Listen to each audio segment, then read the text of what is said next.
Welcome to Jana's coaching. How are you all?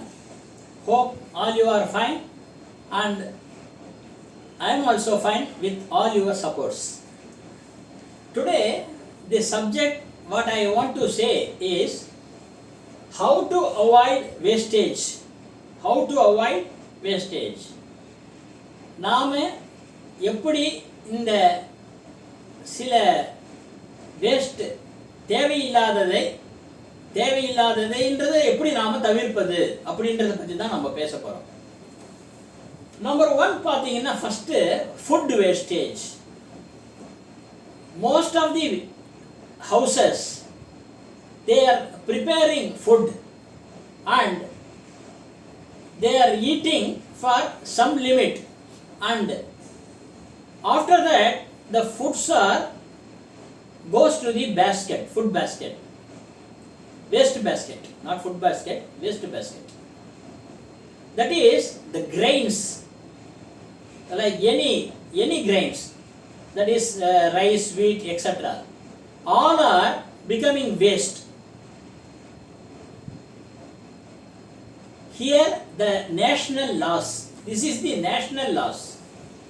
In Tamil what I am saying is, நாம தினமும் உணவு சாப்பிட்றோம் இல்லைங்களா? நாம் எல்லாரும் உணவு சாப்பிட்றோம். உணவு சாப்பிடும்போது அரிசி வகையாக சாதம், கோதுமை வழியாக சப்பாத்தி, பூரி, இந்த மாதிரி கோதுமை அந்தந்த தானிய வகையாக ஒவ்வொருத்தரும் ஒவ்வொரு உணவுகளை எடுத்துப்பாங்க. அந்தந்த மாநிலம், மாகாணம் அதுக்கு ஏற்றபடி அவங்க they will take some food. அதை வீட்டில் செய்யும் போதே ஒரு வீட்டுக்கு எத்தனை பேர் இருக்காங்க, பொதுவாக இவ்வளோ சாப்பிட்றாங்கன்னா ஒரு 5% இன்க்ரீஸ் பண்ணிக்கலாம், நாட் 50% இன்க்ரீஸ். 5% இன்க்ரீஸ் பண்ணலாம். ஒரு சில பேர் ஒரு வழக்கமாக இவ்வளோ தான் சாப்பிடுவாங்க அப்படின்னு கணக்கு இருக்கும். அந்த கணக்கு அவங்களுக்கே தெரியும், யார் ப்ரிப்பேர் பண்ணுறாங்களே அவங்களுக்கு தெரியும்.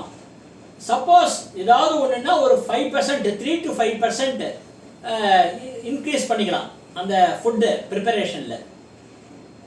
அது தவிர்த்து நம்ம எக்ஸ்ட்ராவாக சமைச்சிட்டு அதை ஓரளவுக்கு சாப்பிட்டுட்டு அதை வேஸ்ட் பண்ணுறது is not at all good. If ஏதாவது மீந்து போயிடுது, மீதமாச்சு அப்படின்னா இந்த சேம் டே யூஸ் பண்ணுறீங்கன்னா ஓகே. இந்த சேம் டே இப்போ ஆஃப்டர்நூன் யூஸ் பண்ணிவிட்டு அதை நீங்கள் இந்த சேம் டே இல்லைன்னா நெக்ஸ்ட் டே வித்தின் 1 டே அதுக்குள்ளே நீங்கள் அதுக்கு உண்டான பக்குவத்தை செஞ்சு வச்சுட்டு யூஸ் பண்ணுறீங்கன்னா ஓகே. அப்படி இல்லைன்னா நீங்கள் அதை வேஸ்ட் பண்ணுற மாதிரி குப்பையில் கொண்டு போய் கொட்டுனா யாருக்கு லாஸ் அப்படின்னா, முதல்ல உங்களுடைய குடும்பத்துக்கு தான் லாஸ். சம்பாதிக்கிற பணம் லாஸ் ஆகிடுது. ரெண்டாவது பார்த்தீங்கன்னா தேசிய அளவில் லாஸ் ஆகிடுது. இது ஃபுட் வேஸ்டேஜ். நிறைய பேர் பார்த்தீங்கன்னா சாப்பிட்றதெல்லாம் எங்கே கொடுக்குறாங்க அப்படின்னா வேஸ்டான பொருளை தூக்கி குப்பை தொட்டியில் போடுறாங்க. அப்படி தூக்கி குப்பை தொட்டியில் போடுறதுக்கு பதிலாக இல்லாதவங்களுக்கு கொடுக்கலாம். முன்னெல்லாம் பார்த்தீங்கன்னா இந்த பெக்கர்ஸ் இருப்பாங்க, ராப்பிச்சைக்காரர்கள், பகல் பிச்சைக்காரர்கள் இப்படின்னு வருவாங்க. இப்போல்லாம் பெக்கர்ஸ் வர்றது கிடையாது. இப்போ என்ன பண்ணுறாங்க, ஈவன் அந்த பிக்ஷை எடுக்கிறவங்க கூட அவங்க வழியிலே நின்று கேட்டு வாங்குறாங்க, ரூபாய் கேட்டு வாங்குறாங்க. அந்த கேட்டு வாங்குறத கூட இப்போ நம்ம கொடுக்கறதுக்கு, சேரிட்டி பண்ணுறதுக்கு யோசனை பண்ண வேண்டியிருக்கு. ஏன்னா பாவம் ரொம்ப கஷ்டப்படுறாங்களே நம்ம கொடுக்கலாம் அப்படின்னா பெண்கள் முதற்கொண்டு வயதான முதியவர்கள் முதற்கொண்டு என்ன பண்ணுறாங்க, சில பேர் அடிக்ட் ஆகிடுறாங்க போதைக்கு. அதனால ரூபாய் கொடுக்கறதுக்கு, கரன்சி கொடுக்கறதுக்கு கூட யோசனை பண்ண வேண்டியிருக்கு. இவங்க சாப்பாட்டுக்காக நான் என்ன சாப்பாடு வாங்கி தரேன், உங்களுக்கு நான் டிஃபன் வாங்கி தரேன், சாப்பிட்றீங்களான்னு கேட்டேன். நானே கேட்டேன், இல்லைங்க எனக்கு கரன்சியாக கொடுத்துருங்க, ரூபாயாக கொடுத்துருங்க அப்படின்றாங்க. நான் கொடுக்கறது கிடையாது. அப்படி ஏன்னு கேட்டிங்கன்னா ஒரு தடவை நான் பார்த்தேன். என்ன அப்படின்னா, ஈவன் ஒரு தடவை ஒருத்தருக்கு டிஃபன் வாங்கி கொடுத்தங்க. அவர் என்ன பண்ணார், கை காலெலாம் நல்லா இருக்குது அவருக்கு. இது நடந்த ஒன்று. கை காலெலாம் நல்லா தான் இருக்குது.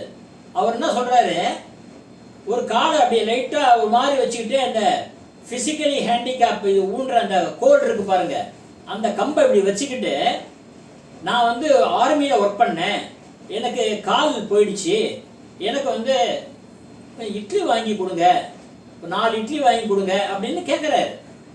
இது நடந்த ஒன்று. இட்லி வாங்கி கொடுங்க அப்படின்றாரு.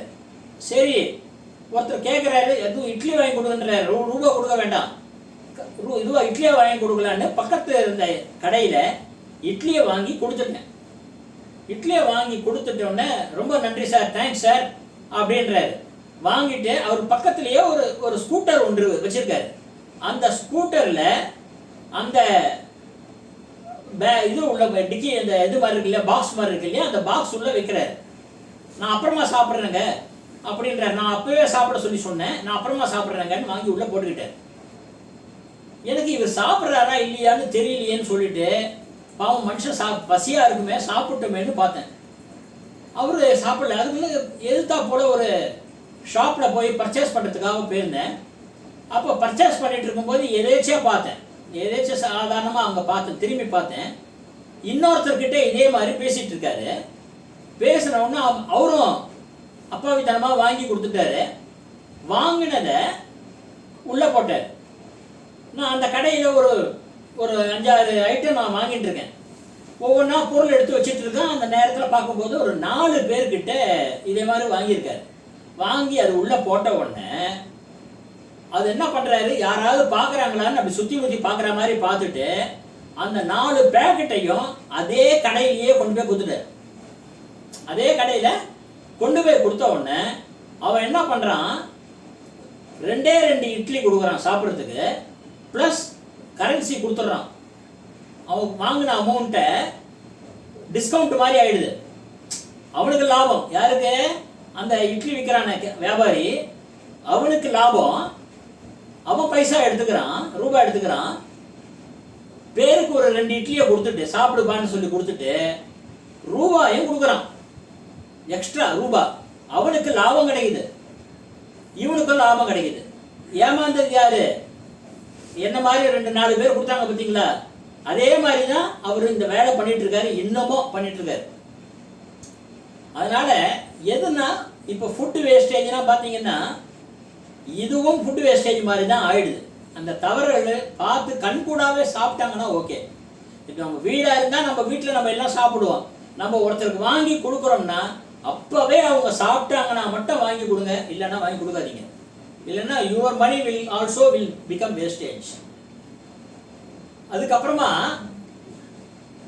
இங்கே சாப்பிட்டதை வந்து என்ன பண்ணுறாங்க, காக்காய்க்கு வைக்கிறோம் அப்படின்னு சொல்லிட்டு எல்லாம் வேஸ்ட் மிந்து போனதை கொண்டு போய் காக்காய்க்கு வைக்கிறாங்க. காக்கா கூட இப்போ சாப்பிட மாட்டேங்குதுங்க சாதத்தை. காக்கா கூட சாப்பாடு சாப்பிட மாட்டேங்குது.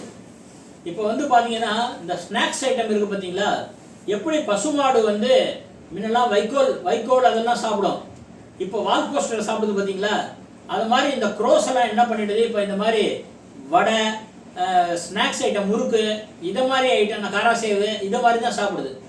இதை போட்டால் சாப்பிட மாட்டேங்குது. அப்போ என்ன ஆகுது, அந்த நம்ம எந்த இடத்துல வச்சோமோ அந்த இடமும் அசிங்கமாகிடுது, வேஸ்டேஜ் ஆகிடுது. இதோட ஒரு எஃபெக்ட் எல்லா இடத்துலையும் பாதிக்குது. இது வந்து ஃபுட் வேஸ்டேஜ். ரெண்டாவது பார்த்தீங்கன்னா பிளட் வேஸ்டேஜ். பிளட் வேஸ்டேஜ்னா என்ன அப்படின்னா, என்சான் உடம்புக்கு சிரசே பிரதானம் அப்படின்னு இருக்கு. அப்போ சிரசுன்னா தலை மட்டும்தானா? நம்ம வண்டியில் வாகனத்தில் போகும்போது, 2 வீலரில் போகும்போது நிறைய பேர் ஹெல்மெட் போட்டுக்கிறது கிடையாது. ஹெல்மெட்டை அந்த கிளிப்பும் போட்டுக்கிட்டு டைட் பண்ணிக்கிற வரையும் அது செஞ்சுக்கிறது கிடையாது. ஒரு கான்ஸ்டபிளை ஏமாத்துறதுக்காக போட்டுக்காம வருவாங்க. ஒரு குறிப்பிட்ட இடம் வரும்போது அவர் அங்கே நிற்கிறாரா, அவரை திருப்திப்படுத்துறதுக்காக போட்டுக்கிறாங்க. அவரை திருப்திப்படுத்துறதுக்காக போட்டுக்கிறது. ஏன்னா இதை மாதிரி பண்ணும்போது அவரை நீங்கள் சாட்டிஸ்ஃபை பண்ணிடலாம். ஆனால் எதிர்பாராத விதமாக ஒரு ஸ்பீட் பிரேக்கர் வருது, இல்லை வேற ஏதோ ஒரு சூழ்நிலையால் ஆக்சிடென்ட் ஆச்சுன்னா என்ன ஆகும், ரத்தம் கீழே விழுந்து ரத்தம் விழுந்து உயிர் சேதம் ஏற்படலாம். அது ஒன்று. ரெண்டாவது, இந்த ஷார்ப் ஐட்டம்ஸ், கத்தி கத்திரிக்கோல் இதெல்லாம் வச்சு ஹேண்டில் பண்ணும்போது ரொம்ப கேர்ஃபுல்லாக பண்ணணும். தேங்காய் துருவும் போது, இந்த அருவாமனைன்னு வச்சுருக்காங்க இல்லையா, அந்த திருவும் போது இதெல்லாம் வந்து ரொம்ப கேர்ஃபுல்லாக நம்ம பண்ணும்போது இந்த இரத்த விரயத்தை நாம் தடுக்கலாம். பிளட் வேஸ்டேஜ் ஆகாமல் பார்த்துக்கலாம். ஏன்னா இப்போ பிளட் வேஸ்டேஜ்னு சொல்லும்போது இன்னொன்று முக்கியமாக சொல்லணுங்க.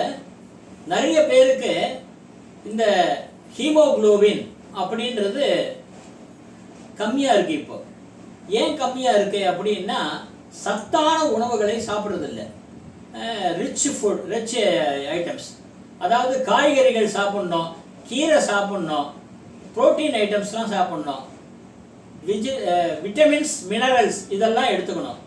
அப்போது டேப்லெட் வடிவத்தில் சாப்பிட்ணுன்றது இல்லை. காய்கள் சாப்பிட்லாம், பழங்கள் சாப்பிட்லாம், கீரைகள் சாப்பிட்லாம். இதெல்லாம் சாப்பிட்டுட்டு வந்தால் நல்லாயிருக்கும். எனக்கு இது வேண்டாம், நான் அப்புறமா சாப்பிட்றேன், சாயந்தரம் சாப்பிட்டுக்கிறேன், இல்லைன்னா அப்புறமா சாப்பிட்டுக்கிறேன், இதை மாதிரி சொல்லி அவாய்ட் டிலே பண்ணுறதை விட அப்பப்போ கொடுக்கும்போது அதை சாப்பிட்டுக்கிட்டு உடம்பை தெம்பை ஏற்றிக்கிட்டா அது நல்லது. இன்னொன்று, ரத்தத்தில் பிளேட்லெட் கவுண்ட் அப்படின்னு ஒன்று இருக்குது. அது வந்து ரத்தம் வந்து சில சிகிச்சைகள்லாம் பண்ணும்போது பிளேட்லெட் கவுண்ட் அப்படின்னு ஒன்று ரத்தத்தில் பார்ப்பாங்க. இவ்வளோ நம்பர்ஸ் இருக்கணும் அப்படின்னு இருக்கும்.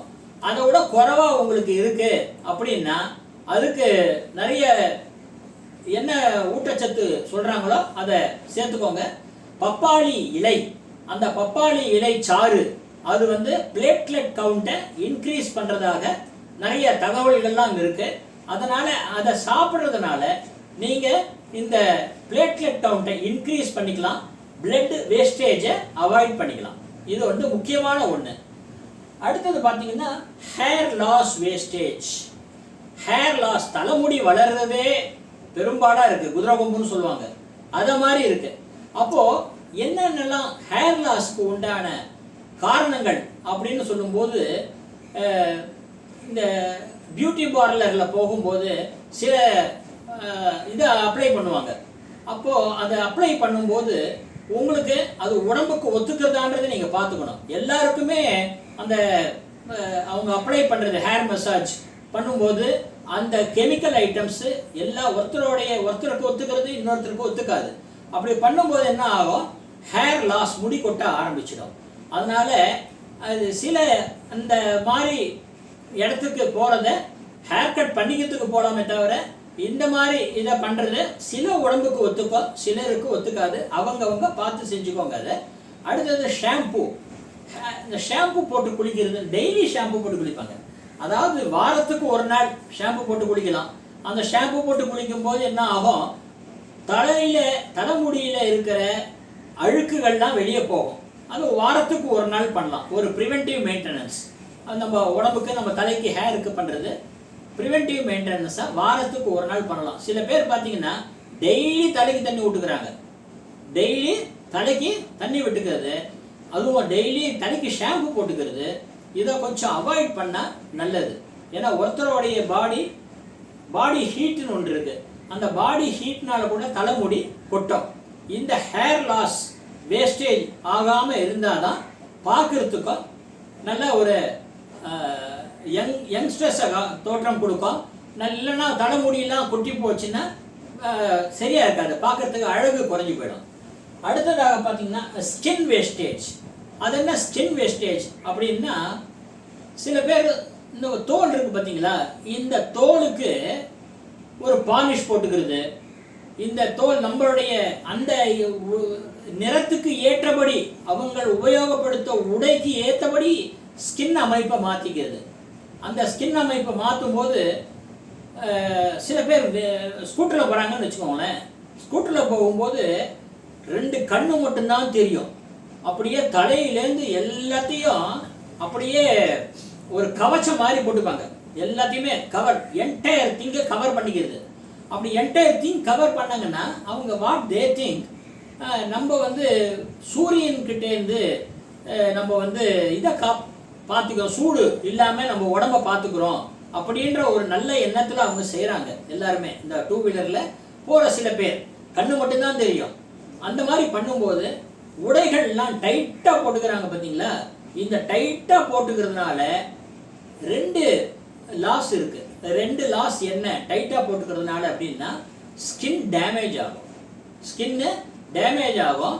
என்னென்னா கலர் அந்த நேரத்தில் அவங்களுக்கு இருக்கிற அந்த கலரே, உள்ளுக்குள்ளே இருக்கிற கலரே எல்லாமே மாறும். நம்பர் 1.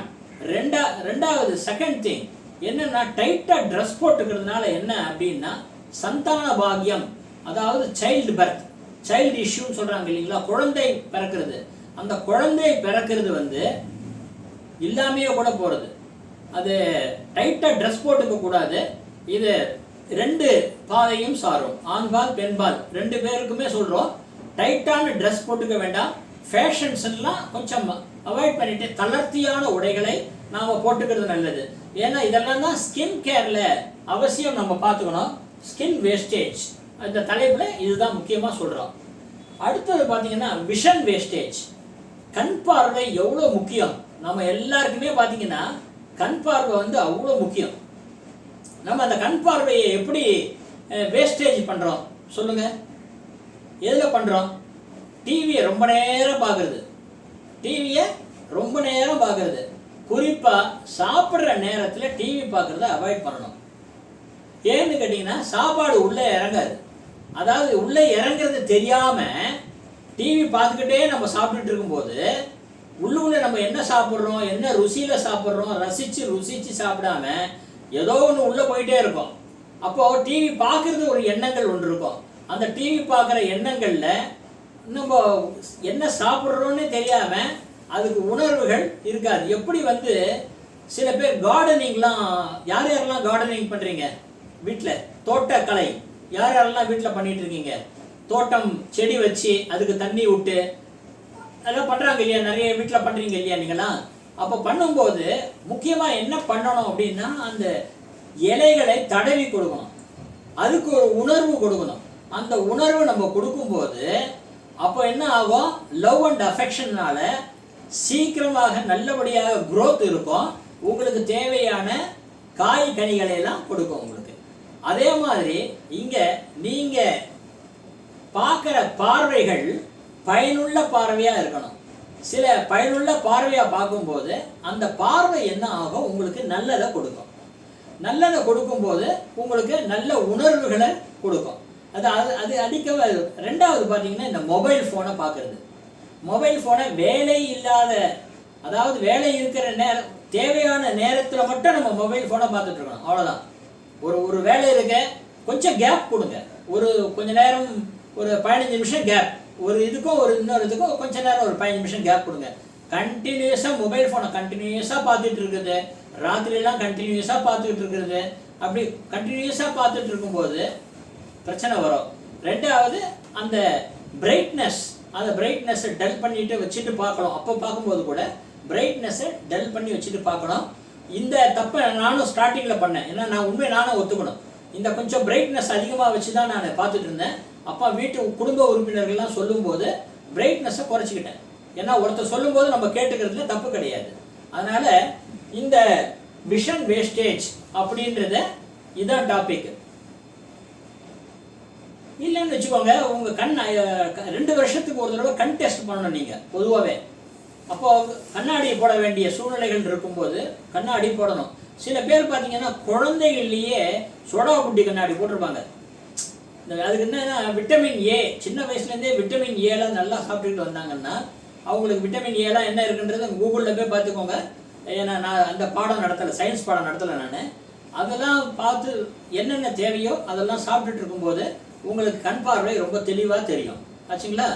அப்படி இல்லைன்னா பெரிய பெரிய சோடா புட்டியாக போட வேண்டிய சூழ்நிலை இருக்கும். Health wastage.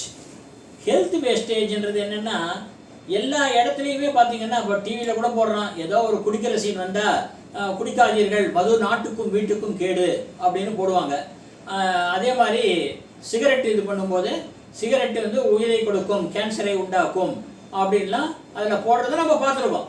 அப்போது இந்த மாதிரி சிகரெட் பிடிக்கிறது, ஆல்கஹால் எடுத்துக்கிறது, இதெல்லாம் கொஞ்சம் அவாய்ட் பண்ணுறது நல்லது. ஏற்கனவே இது பண்ணுறவங்க, குடிச்சிட்டு இருக்கிறவங்க ஸ்டெப் பை ஸ்டெப்பாக கொஞ்சம் குறைக்கிறதுக்கு ட்ரை பண்ணுங்கள். உங்கள் நலனுக்காக இது நம்ம சொல்கிறோம், குடும்ப நலனுக்காக, உங்களுக்காகவும் உங்கள் குடும்ப உறுப்பினர்கள்லாம் நல்லா இருக்கணும் அப்படின்ற காரணத்தினால சொல்கிறோம். இந்த ஹெல்த் வேஸ்டேஜ் அப்படின்னு சொல்லும்போது ஏற்கனவே நான் சொன்ன விஷயம்தான் திருப்பியும் உங்களுக்கு சொல்கிறோம். எல்லா இரத்த பரீட்சைகளும் மருத்துவர்கள் எழுதி கொடுப்பார்கள். நீங்கள் வந்து ஒரு குறிப்பிட்ட மருத்துவ இதை நான் சொல்கிறேன் இப்போ உங்களுக்கு. HBSAG அப்படின்னு ஒரு இந்த 5 எழுத்து தாரக மந்திரம், இந்த 5 எழுத்து இரத்த பரீட்சையை தயவு செஞ்சு ஒவ்வொருத்தரும் எடுத்துக்கோங்க. ஏன் அப்படின்னு கேட்டிங்கன்னா நிறைய பேர், நிறைய மனிதர்கள், ஆண்பால் பெண்பால், நடிகர்கள், பல பிரபலங்கள் எல்லாருமே பார்த்தீங்கன்னா இப்போ லிவர் ஃபெயில்யூரில் போனவங்க இருக்காங்க. லிவர் ஃபெயில்யூர் ஆகி போனவங்களாம் இருக்காங்க. அதில் வந்து குறிப்பாக இந்த HBSAG அந்த இரத்த பரீட்சையை நீங்கள் எந்த லேப்ல வேணுமோ எடுத்துக்காங்க. இந்த லேபரேட்டரியில் தான் எடுக்க சொல்லி நான் ரெக்கமெண்டேஷன் கொடுக்கல. இந்த இந்த லிவர் டாக்டர் தான் பார்க்கணுன்னு நான் சொல்லலை. நீங்கள் எங்கே வேணுமாலும் பாருங்கள். அந்த இரத்த பரீட்சையை தயவு செஞ்சு எடுங்க. எடுத்துட்டு அதில் வந்து ரிசல்ட் வந்து பாசிட்டிவ் இல்லைன்னா ரியாக்டிவ் அப்படின்ற வார்த்தை இருந்தால் நீங்கள் உடனேயே உங்கள் தெரிந்த வீட்டுக்கு பக்கத்தில் இருந்தாலும் சரி, இல்லை நீங்கள் கூகுளில் போய் பார்த்தினாலும் சரி, லிவர் ஸ்பெஷலிஸ்ட்டை தயவு செஞ்சு போய் பாருங்கள். அந்த லிவர் ஸ்பெஷலிஸ்ட் அவர் என்ன அட்வைஸ் பண்ணுறாரோ அதற்கு உண்டான மருந்துகளை சாப்பிட்டு உங்கள் உடல் நலனை பார்த்து கொள்ளுங்கள். ஹெல்த் கேர் ரொம்ப ரொம்ப அவசியம். இந்த இப்படி பண்ணும்போது ஹெல்த் வேஸ்டேஜ் அது தவிர்க்கப்படும். இது ரொம்ப ரொம்ப முக்கியமான ஒன்று. ஏன்னா நிறைய பேர்களுக்கு இந்த விஷயம் தெரியறதில்ல. அதனால் உங்களுக்கு திருப்பி திருப்பி இதை சொல்கிறேன் நான். HBSAG இரத்த பரீட்சையை அவசியம் எடுத்துக்கோங்க. இதே இது HBSAG ரிசல்ட் நெகட்டிவ்னு வந்ததுன்னா உங்களுக்கு லிவர் ப்ராப்ளம் இல்லைன்னு அர்த்தம். யூ ஆர் சேஃப் அப்படின்னு நினச்சிக்கோங்க. கடைசியில் பார்த்தீங்கன்னா என்னென்னா லைஃப் வேஸ்டேஜ். இது வந்து லைஃப் வேஸ்டேஜ் அப்படின்னா என்ன அர்த்தம்? லைஃப் அப்படின்றது என்னது? லைஃப் அப்படின்னா வாழ்க்கை. அந்த வாழ்க்கையே வேஸ்ட்டாக போகிறது அளவுக்கு என்ன காரணங்கள்? வாழ்க்கையே வேஸ்ட்டாக போகிறதுக்கு என்ன காரணங்கள்னா, எல்லோர் கூடயும் மனம் திறந்து பேசுங்கள். எல்லோர் கூடயும் மனம் திறந்து பேசுங்கள். ஒருவர் உங்கள் உறவினராக இருக்கலாம், உங்கள் நண்பராக இருக்கலாம், உங்கள் அண்டை வீட்டுக்காரராக இருக்கலாம், யார் வேணுமானாலும் இருக்கலாம். ஏதாவது இருந்தாலும் நீங்கள் மனம் திறந்து பேசுங்கள். உங்களுக்கு இருக்கிற கஷ்டங்கள் சரியாகும். அவங்க ஒரு அட்வைஸ் கொடுப்பாங்க. அவங்க உங்களுக்கு தெரியாததை அவங்க ஷேர் பண்ணி சொல்லுவாங்க. என்ன எப்படி அப்படின்னு சொல்லி நான் வழிமுறை, சரியான வழிமுறையில் அவங்க உங்களுக்கு கைட் பண்ணுவாங்க. இல்லை நீங்கள் வந்து அவங்களுக்கும் சொல்லலாம். நீங்கள் 4 பேர்கிட்ட பேசும்போது தான் அவங்க வீட்டில் ஏதாவது ஒரு இது இருக்கு அப்படின்னா அதுக்கு என்ன சிகிச்சை கொடுக்கலாம், நீங்கள் இந்த மருத்துவரை போய் பார்த்தீங்கன்னா உங்களுக்கு சீக்கிரம் சரியாயிடுங்கன்னு நீங்கள் சஜஷன் கொடுக்கலாம். இதை மாதிரி ஒருத்தரோட ஒருத்தர் பேசலாம். ஒருத்தருக்கு ரத்தம் தேவைப்படலாம். ரத்தம் தேவைப்படும் போது உடனே இவர் சொல்லலாம், என்னுடைய நண்பர் இங்கே இருக்காரு, அவருடைய நம்பர் ஃபோன் நம்பர் இதான், நானும் பேசுகிறேன் நீங்களும் பேசுங்க அப்படின்னு உதவி செய்யலாம். இதை மாதிரி பல விஷயங்கள் நம்ம பேசும்போது தான் அப்போ தான் வந்து லைஃப் வேஸ்டேஜ் இல்லாமல் இருக்கும். இல்லைன்னு வச்சுக்கோங்க, எல்லாமே உங்கள் அதாவது சொந்த கதை சோக கதையை உங்களுக்குள்ளேயே வச்சுக்கிட்டு இருந்தீங்கன்னா அந்த சொந்த கதை சோக கதை என்ன ஆகும் அப்படின்னா அது வேஸ்ட்டாக போயிடும். Life is wastage. அந்த மாதிரி நிலைமை ஆகாமல் எல்லோர் கூடவும் பேசுங்கள், அளவோடு பேசுங்கள், சௌக்கியமாக இருங்கள், ஆனந்தமாக இருங்கள் அப்படின்னு சொல்லிட்டு ஹவு டு அவாய்ட் வேஸ்டேஜ் இந்த டாபிக் உங்கள் அத்தனை பேருக்கும் பயனுள்ளதாக இருக்க வேண்டும் அப்படின்னு சொல்லிட்டு அடுத்த யூடியூப் வகுப்பில் சந்திப்போம். நன்றி.